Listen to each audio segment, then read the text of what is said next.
If you want to hard reset your Samsung Galaxy S26 Ultra by going to recovery mode, then here's what you need to do. So first of all, we will have to shut down our phone, but also you will need to prepare a USB cable and a computer or a laptop. You will have to connect your phone to your computer, but just in a second. First, we're gonna shut it down, so I'm gonna go to the power menu over here and then just choose to power off the phone and wait for the phone to completely turn off.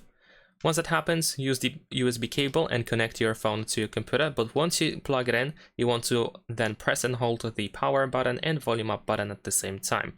So I'm gonna plug it in, and then immediately after that, press and hold power and volume up, and just keep holding both of these buttons until you go to the recovery mode.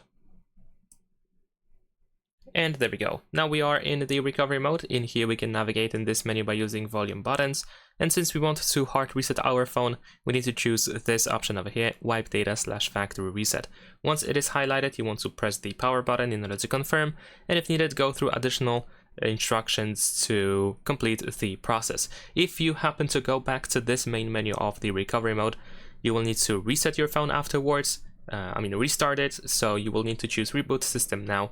So once again, confirm with the power button, and then of course you will have the initial configuration again. That is pretty much it. Leave a like and subscribe.